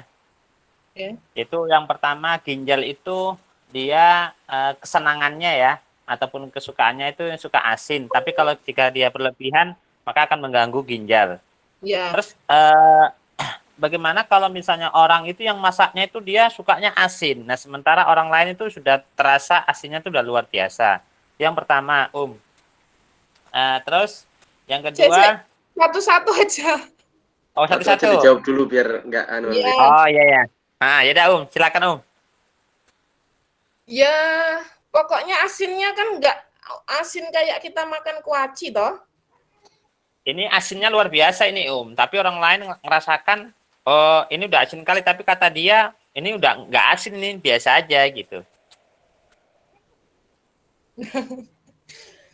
Pokoknya kalau kita itu nggak ngalami odema yang jadi gini, asin itu kalau kebanyakan, jadi dia juga bisa menahan air juga. Kita bisa mungkin odema yang banyak itu, nah itu ya jangan banyak-banyak asinnya, yaitu ya dibilangi. Tapi mungkin apa jenengan yang memang terlalu berpantang asin kan bisa.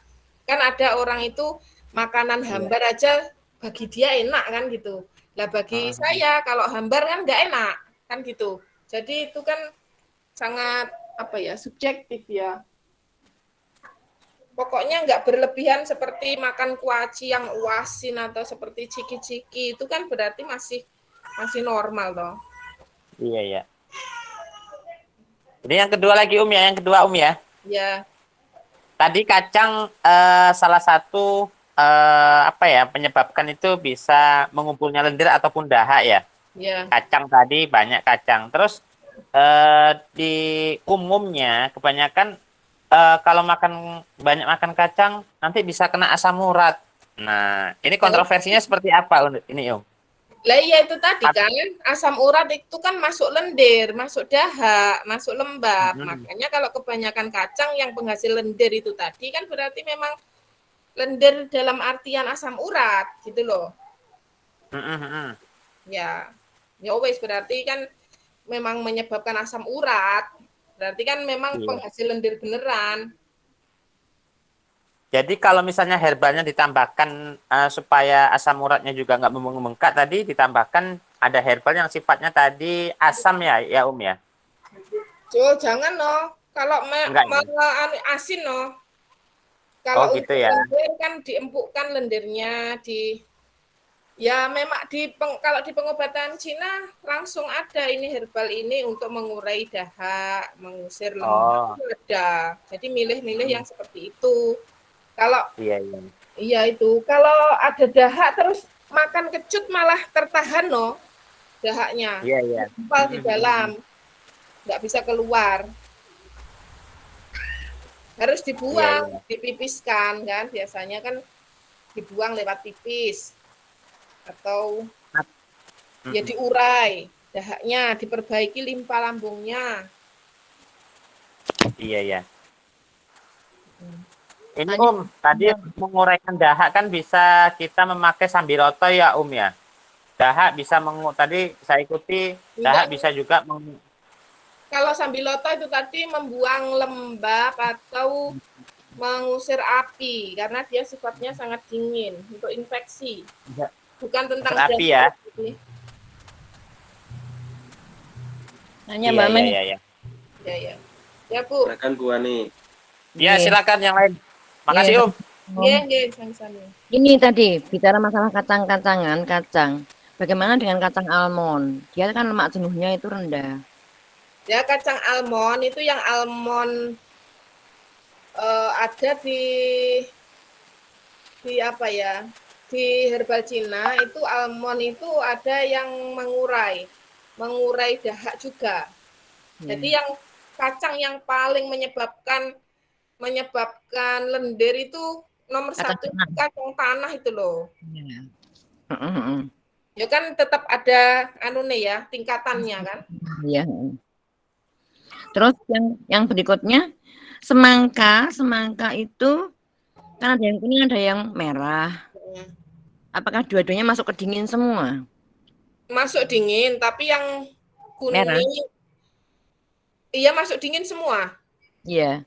Iya, itu kulitnya itu kalau mau itu direbus itu bisa mengusir lembab, panas, summer heat. Jadi serangan termasuk COVID itu bisa bantu ya kulitnya itu direbus. Jadi dia mengusir demam karena summer heat atau karena musim panas.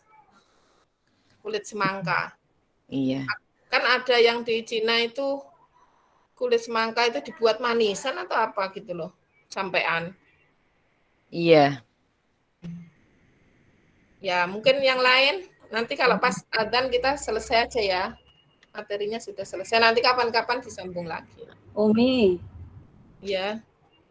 Itu kalau ini yang tadi yang kalau jantung itu kan sakit dada seperti seperti tertekan gitu loh. Seperti ini kan berarti itu kan karena lendir juga ya. Iya, biasanya karena dahak.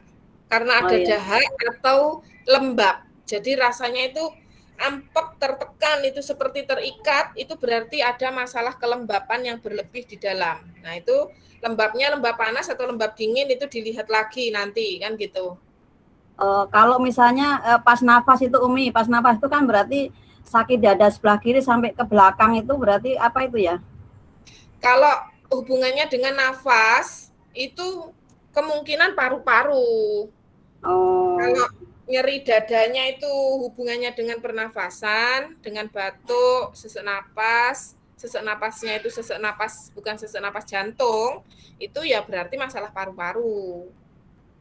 Itu kalau produknya Umi ada petunjuk panduannya enggak ya ya?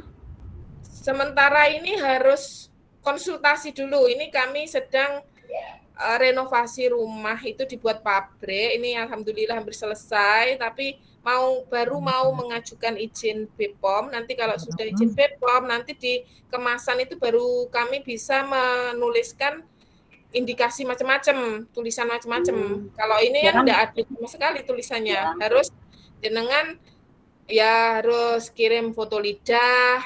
Kan di grup sudah masuk belum? Sudah di grup yang 2 saya. Ya itu nanti tanyanya lewat situ, nanti kan diberi resepnya ini kan gitu. Iya, soalnya kalau misalnya ada yang menanyakan gitu pakai apa, kalau ada panduannya kan enak Panduan kalau jenengan umpamanya tidak tahu yin yang, tidak tahu 5 unsur kan walaupun ada panduan agak menyulitkan juga. Kadang kan bahasanya bahasa ini lembab, ini itu lembab itu dari mana kan kalau tidak mempelajari ya termasuk sulit juga. Makanya kalau ada kelas-kelas semacam ini usahakan selalu ikut. Jadi kan sedikit-sedikit nanti akan mengerti kan gitu loh. Iya. Ya memang nanti kalau lama-lama ikut umpamanya mitra gitu ya. Nanti awalnya mungkin akan bingung, tapi kan jenengan bisa ngajukan data kan ke saya. Jadi jenengan kalau ada pasien ditanyai datanya, tensinya, terus gejalanya apa, keluhannya apa aja, pusing gimana, seperti apa, ya seperti itu ditulis. Terus di foto lidahnya yang paling jelas, nanti dikirim, nanti saya bales ini gitu kan. Nah itu baru nanti jenengan kalau telaten itu di katalog apa? Ini ada katalognya ada ini. Ada lah, itu kan jenengan bisa baca. Umpamanya saya menganjurkan relaks siang umpamanya. Oh berarti orang ini sifatnya adalah panas. Berarti tidak boleh makan makanan yang sifatnya tadi panas-panas, hangat-hangat kan gitu. Jenengan kan bisa mempelajari itu kan gitu, tahu sedikit-sedikit. Nanti lama-lama bisa meresepkan sendiri kalau sudah terbiasa. Ya Umi, makasih Sami-sami. Umel mau tanya Umel. Itu kan tadi untuk misalkan kering gitu ya, seperti haus saja dan seterusnya. Itu minum makan apokat insya Allah sudah bisa kembali gitu ya. Berarti kalau di produknya Bumel seperti soyin itu ya. Iya, soyin. Kalau memang dia itu keringnya karena defisiensi, bagus soyin.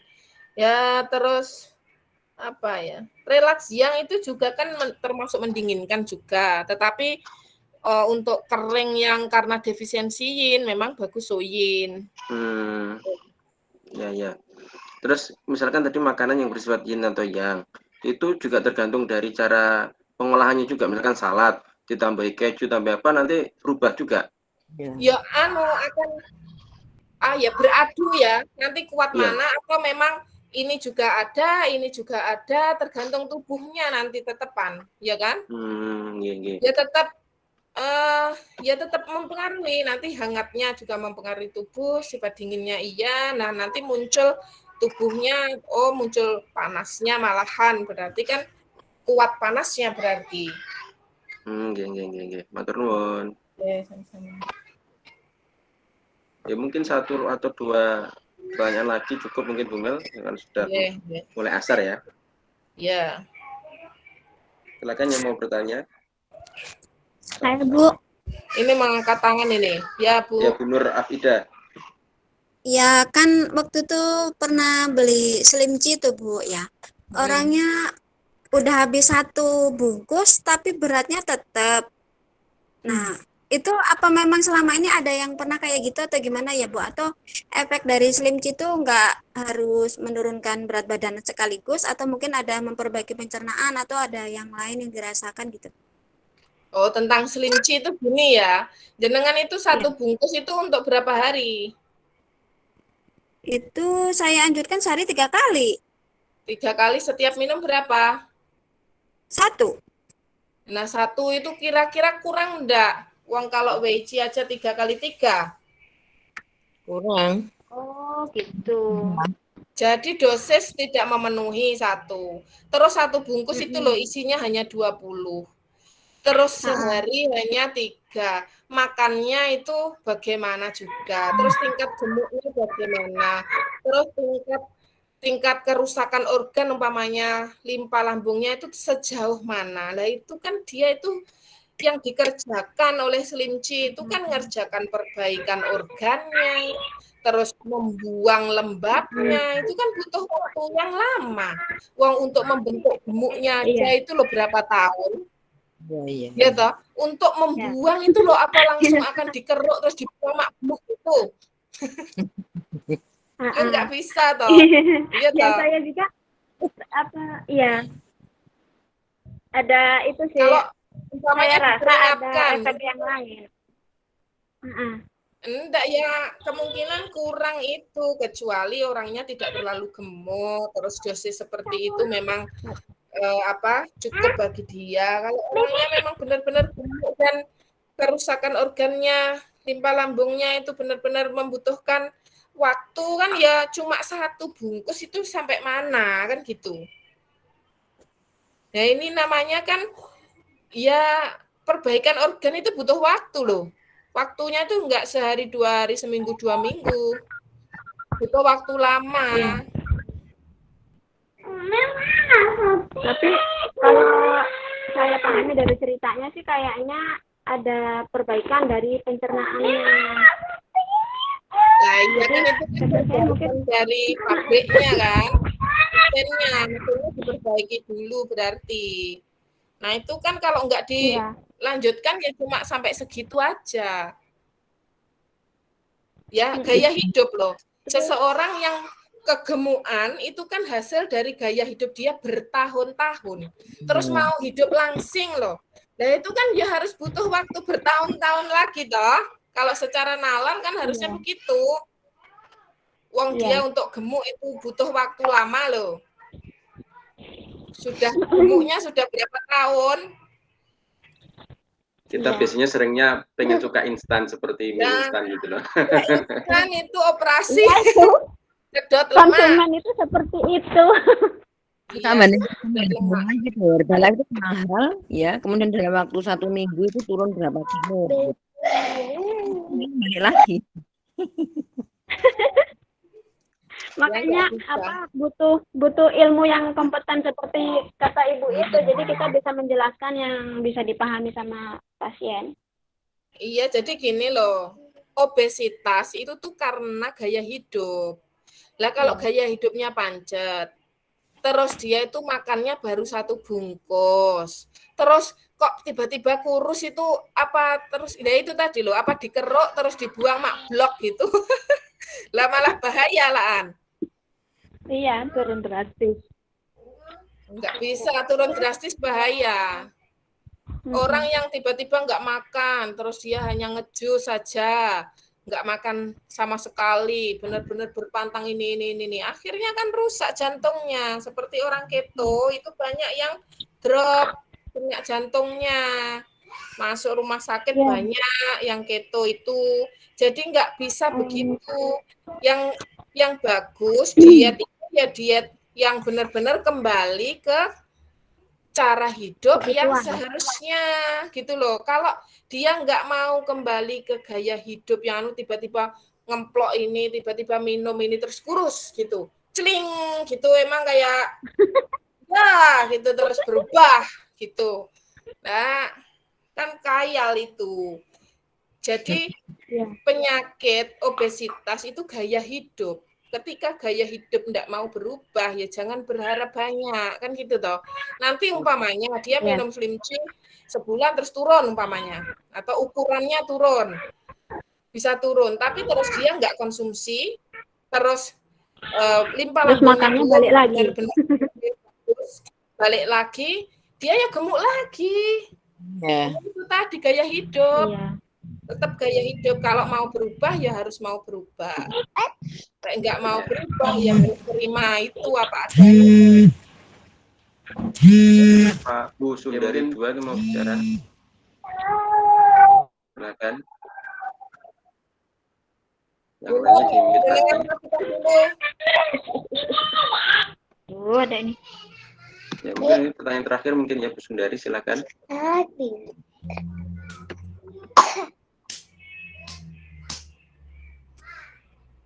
Monggo. Kalau enggak Bu Linda. Saya Bu, apa itu kalau dalam TCM itu kan asam yang menahan cairan, yang bersifat menahan. Selama ini saya pakai taunya garam yang menahan cairan. Jadi kalau misalnya orang hamil kakinya bengkak, saya bilang kurangi garam. Tadinya gitu. Kalau kakinya bengkak itu kan karena kalau hamil itu memang banyak dari pembuluh darah di selakang itu kan terjepit oleh perutnya, itu kadang dari situ juga, atau dari memang fungsi ginjalnya bermasalah karena memang kehamilan itu kan memang organ reproduksi kan di bawah kerjanya ginjal.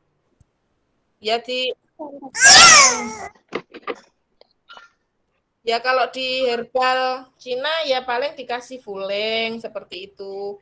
Ya dipipiskan. Biar lancar. Apa kalau gini-gini ini? Biar kamu. Sudah ya? Mungkin sudah ya? Ya mungkin itu saya stop rekam dulu ya. 4 loh. Oh, di sini enggak ada adzan. Saya di Madiun ini soalnya. Ya, itu aja,